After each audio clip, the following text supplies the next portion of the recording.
Fire Call, the Fire Safety Show, Division Chief Jim Sedaris. Hi, my name is Division Chief Jim Sedaris, and you are watching Fire Call. And this month is the coolest show we've got. We have fire pits. Everyone wants to know about these fire pits. It's summertime.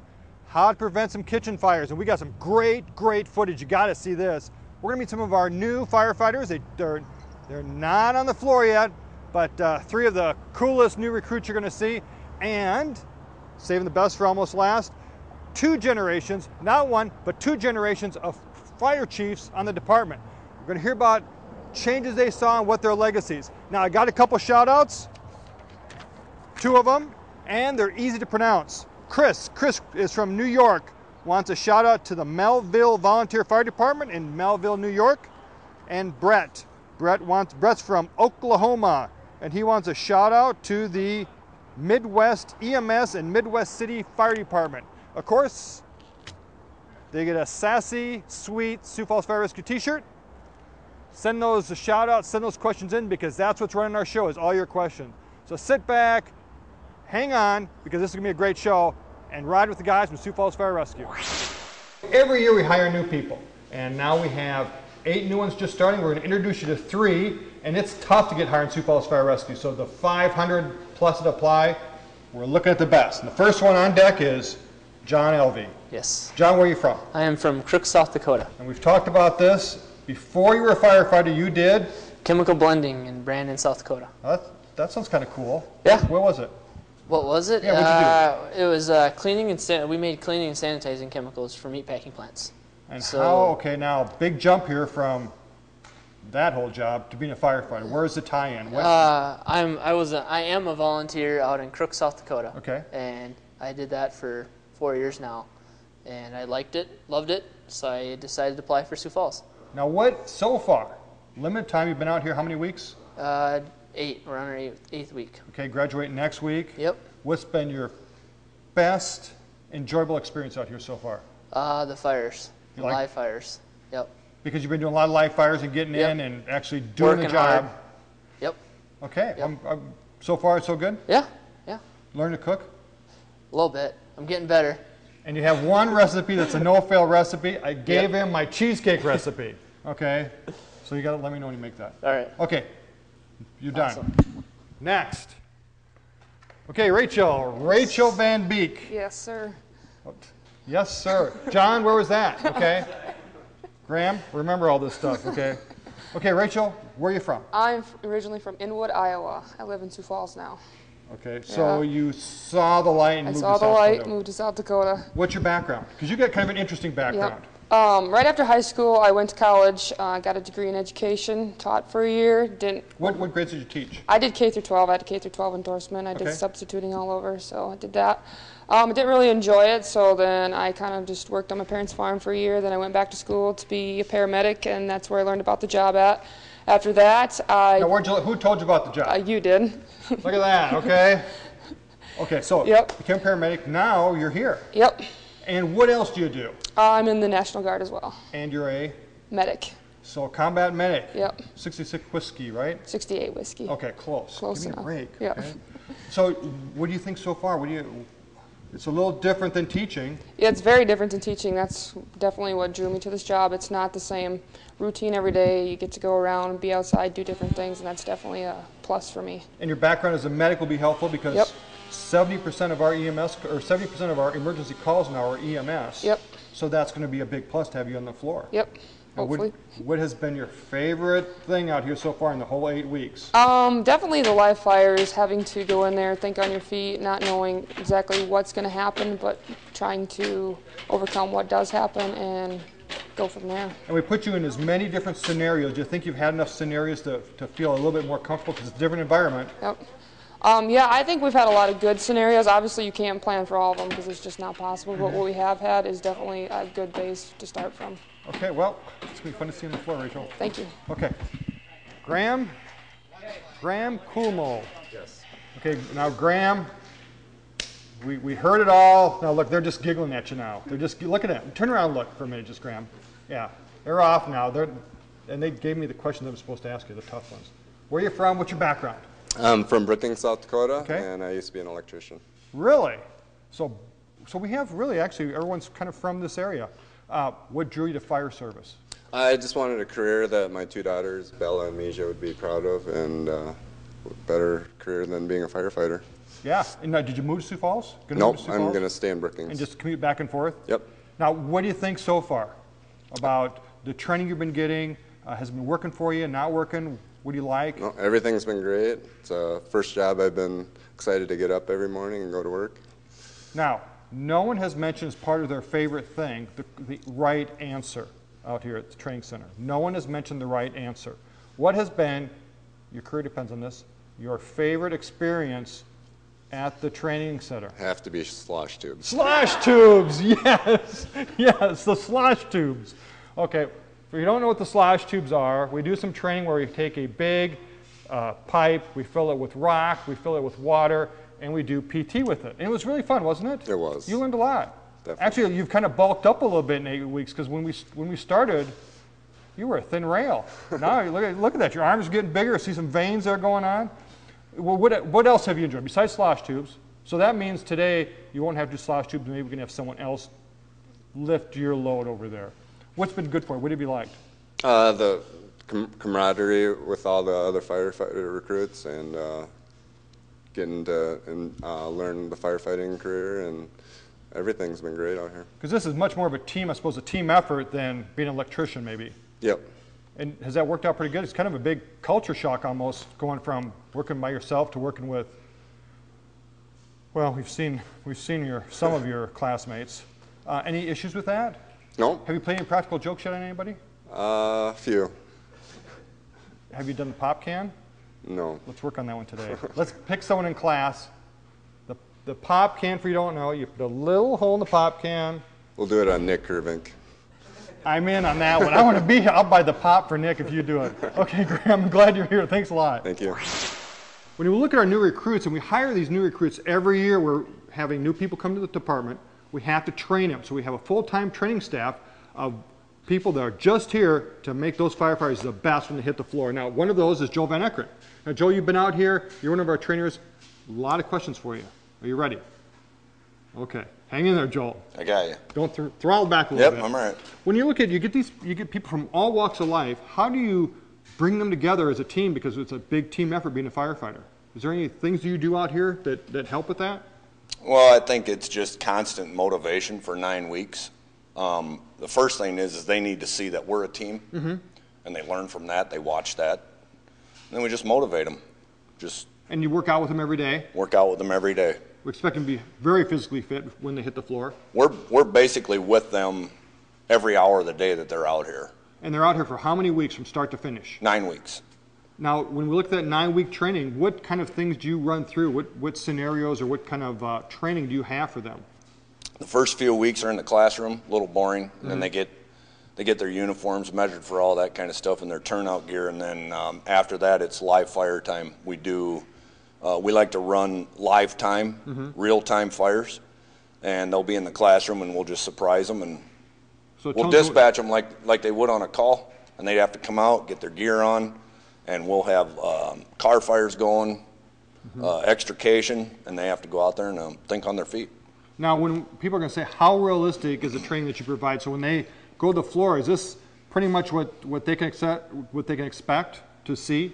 That's what we want for training, is so that when they get on the floor, it's what they're going to see. Now, a little more controlled. Right, because there are those safety, variables we can't. Right. We do have to follow certain standards for safety. Right. Now, when they get to the floor, when they actually leave the training center, because they're out here full time, they get stationed. What happens after that? Is it pretty much just, okay, you're done with training? No. For the new recruits that just get out, they're going to take a 6-month test, a 1 and 2 and a 3-year test. And I don't know the exact number of hours, but for all of us, it's well over 200 hours of training per year. In addition to everything else you're doing? Yep, in addition to everything else. So the recruits will then participate in, if they're with a rescue station, they'll be doing the rescue tasks, plus their regular tasks, plus prepare for their 1, 2, and 3-year tests, 6-month 1, 2, and 3-year tests. Yes, they're in the books a lot for the first 3 years of their career, and And they should be the rest of their career. Oh yeah, it's constant learning on the fire service because things change. Things change all the time. Now, that's what I'm learning from being out here. And what advice would you impart on them? Well, it's the advice that I give to them at their recruit banquet every time. Yeah. Is that they choose their attitude. So if they go into this thing with a bad attitude, it's going to be a drag coming to work every day because they're long days. Oh yeah. But they choose their attitude. And that's the only thing you can control. I can't control it, but they can see it on the people who are out here, the people that are teaching them, that are leading them. If we instill that positive attitude with them, maybe something will rub off. That's what we're hoping for. And you're one of the reasons we have such good people hitting the floor and serving the citizens of Sioux Falls. You're part of that, impressing on those people their job for the rest of their career. Well, try to be. Oh, you are. But we understand that there's life out there too. You know, you have a lot of these have young children, so they're up at night or whatever. There's life. It's just something that you got to deal with. Well, we appreciate all your hard work, you and the training staff, and you've been doing a great job, so thanks a lot, Joel. Thanks, Jim. We got a lot of questions about preventing fires. How do we prevent kitchen fires and how do we prevent fires in fire pits? Well, I have Dean Lanier. Dean Lanier is our fire marshal, and Dean, you just came back from the National Fire Academy, so big deal you got selected to go there. It's in Emmitsburg, Maryland, so it's quite a ways away. Now tell us, what'd you learn, what'd you do, what class were you in? Well, the Parade Fire Conference is a conference that was put together about 6-7 years ago. It is a conference where both state fire marshals and local jurisdictions and municipalities get together, talk about fire prevention issues, learn from each other. We get opportunities to partake in workshops with national experts and folks that have programs that would be really beneficial for all of us to try to benchmark you bring all that back to us. Yes, absolutely. We get an opportunity to bring it all right back here to Sioux Falls and see which programs we can utilize right here in the city for our own citizens' benefit. And that's all no cost item to the taxpayers too? Absolutely, no cost to the taxpayers. So the price of the trip was already covered. The conference is only held once every 2 years. So it's really an opportunity to kind of see where your program is at and get ideas of what improvements you can make to make your prevention program even better. Because the big thing is we want to prevent the fires from happening. We don't want fire trucks going out because we've missed the curve then. Absolutely. It's interesting to see a larger perspective on the prevention issues. There are quite a few municipalities and districts out there that take a really proactive approach in trying to take action before the fire occurs. Honestly, if we don't take some steps, not every fire is going to be extinguished before it does extensive damage to property or take lives for that matter. So it's important for us to understand that there are some preventive measures we can take prior to a fire occurring. Okay, now stepping onto that, we're going to talk about kitchen fires. Sure. Kitchen fires are 30% of our house fires in Sioux Falls related to kitchen fires. What can people do? Because it's a tough one to get out there. So you got them right here. They're listening to us. It is a tough thing to take care of. There are some real basic steps that our citizens can take to ensure that they're doing the right thing as far as kitchen fires within the home. The first step is basically do not leave the kitchen while you have items on your stove, on your cooktop. The primary cause for kitchen fires is unattended cooking. So when folks turn their attention away, maybe they're just taking a few minutes to watch a TV show, answer a phone, absolutely. In those short few seconds of inattention to the cooking surface, you can have a fire. And once we get that fire, it gets up into the cabinets and then it's gone. I mean, we're coming at that point, the fire has an opportunity to grow beyond the scope of what a citizen would be able to extinguish by themselves.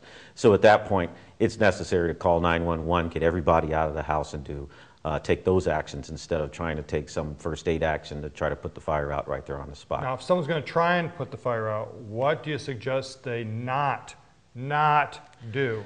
Under no circumstances would I ever put any water on a grease fire on top of the stove. We've shot some video of that to try to demonstrate what happens. And without being too much of a tech nerd about what exactly occurs, scientifically what you're looking at is you're adding water to what is really a hydrocarbon-based fire. So now that means for? Rapid expansion of the fire. Faster than you can move, the fire will be on top of you.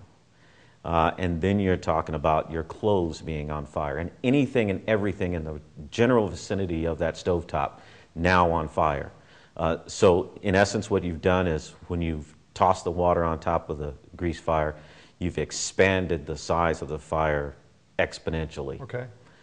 And really, there's the hope is that we don't think that as a method to put a grease fire out on top of a stove at any time. What would you suggest then? Preferred method is always take something flat, take something solid. If you can find the lid, use the lid to put the fire out, put it on top, take all the oxygen away. Our school age program, we talk about this extensively. Ensuring that you understand the correct way is always to take the oxygen away from the fire. That way you don't have to deal with the cleanup or anything like that after the fire is over. And it's the safest way to get the fire out. Okay. Yeah. So if you don't listen to Fire Marshal Dean, we're coming to your house to visit you, put out the fire. Now, the next one we have questions about, a lot of people come summertime, we all get those fire pits out there, fire them up, sit around, eat some marshmallows and make some s'mores. What advice do you have? What's our biggest problem with fire pits? Our biggest problem is the use of a fire pit for things other than its intended purpose. Within the city of Sioux Falls, our ordinance restricts burning to 2 items. Okay. Coal and dry wood. Those are the 2 items that should be used charcoal inside. briquettes. Charcoal briquettes. Or dry wood. And dry firewood. What do we see? When you don't use those 2 items as the primary fuels for your pit fires, you'll see a lot of nuisance smoke. Smoke clouds that are far bigger than they ever would be if you used the 2 items that we talk about. And generally, we end up with a lot of complaints from neighbors who are irritated by the smoke and the amount of smoke being generated. So those are times in which fire captains, when they respond, Fire truck's going to go out to their house. Absolutely. And what do we have to do? Our process is we shut the fire pit down. We have the owners extinguish the fire and we fill it up with water at that point. Now, I have not had many complaints at all when our residents are using charcoal and dry wood as their primary fuels. Burns cleaner, not as much moisture in the wood. So no, a good fuel for your fire pit is not, sawing down your tree and putting that in your fire pit. Leaves, refuge, trash, all those things are going to produce far more smoke than charcoal and firewood. Now, people are going to go out and buy fire pits because I want to get one this summer. I think it'd be kind of fun. Absolutely. How far away should I have from my house? Good rule of thumb, 15 feet away from your home and any wooden structure. Okay. Keep them away from trees, overhanging trees, that type of thing. As long as you keep it away from your structures by 15 feet, you're a safe distance away. A good practice would be keeping it on a non-combustible surface. So if you have a concrete pad or bricks, they would be a perfect surface to have your fire pit on top of. Have a hose or a bucket of water just in case? Absolutely. Water would always be the best extinguishing agent, and you want to make sure before you turn in for the night, you go ahead and wet that fire down so you don't have any rekindling issues overnight. Great, Dean. Hey, you are one great addition to Sioux Falls Fire Rescue. Oh, thanks, Jim. Appreciate it. Well, we're going to talk to Donn Hill. Don's retiring, and Donn has been the chief since forever. 1998. He's had some amazing changes with our department, and Donn, man, it's going to be, I don't know what we're going to do without you. It's going to be kind of a weird, where's Donn, You guys are going to be fine.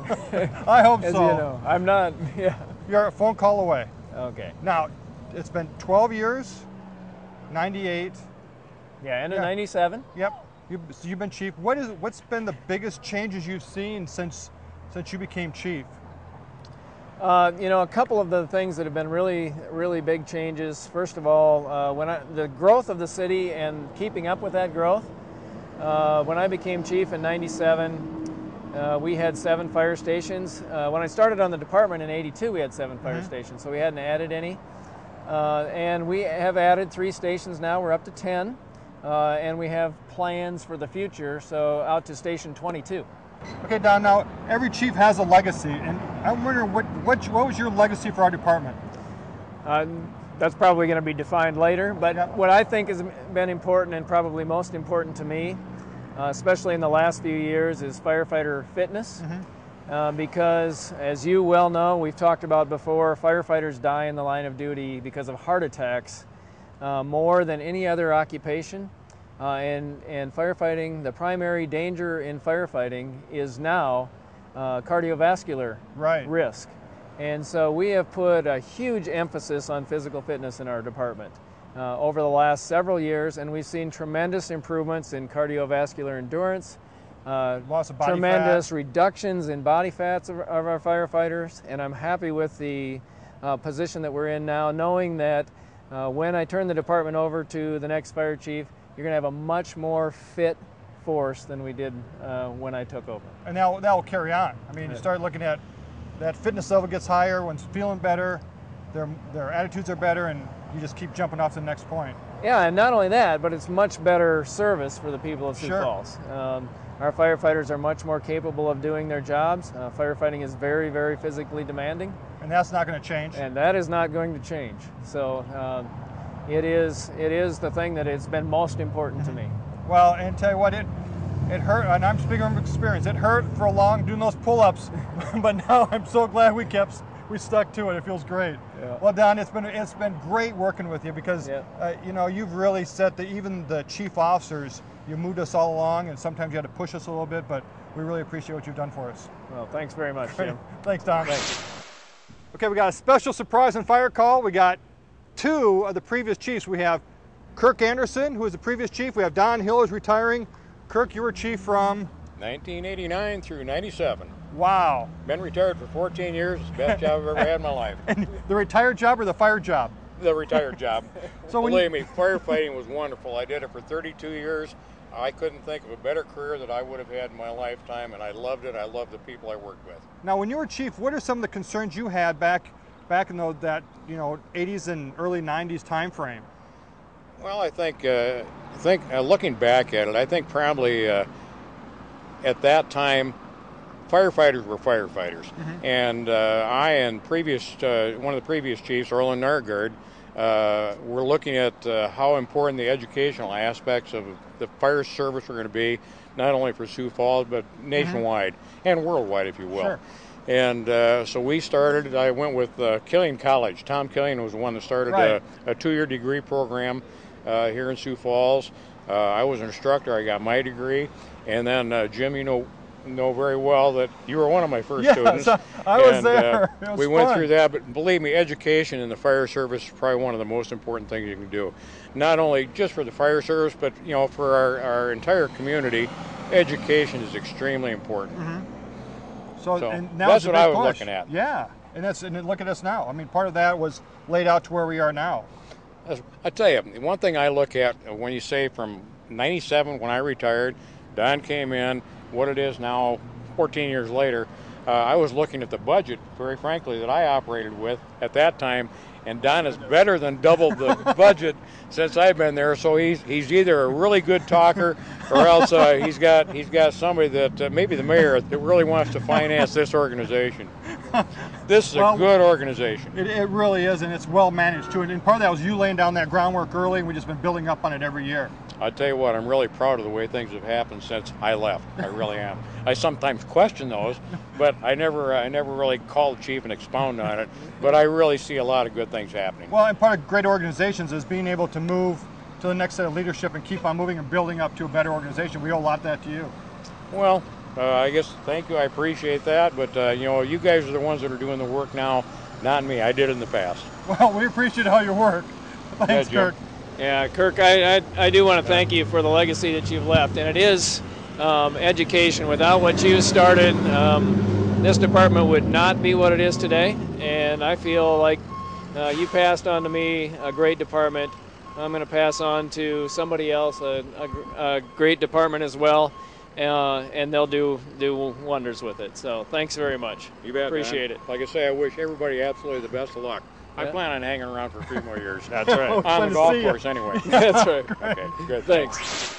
Hey, that was really fun. Kirk was the guy that got me into school, got me organized and thinking about college, and that's where the direction of the fire service is going to go. And you know what? It really is. And you got to look back at those guys that had the vision to see where the future is going to be. Don was the same way with physical fitness. So if you're watching, you got to realize we have great chiefs in the department, and that's why we're like we are now. We're number 1 in the country. A couple quick shout outs. This one's to Chris. Chris wants a shout out to the New York Fire Department Explorer Post 724. And Logan, now Logan's kind of cool. Logan's 12 years old. Dad's a chief of the Pineville Fire Department in Pineville, Arkansas. His grandfather's on the department. His mom and older brother Joe are all in the department. You talk about a family of firefighters. You need to think about coming to Sioux Falls because we're going to be hiring by the time you get to be 21. He wants a shout out to the Pineville Fire Department, Pineville, Arkansas. And buddy, I don't know if we have a small enough shirt for you, but you're going to be able to grow into it. Hey, my name is Division Chief Jim Sedaris, and you've been watching Fire Call.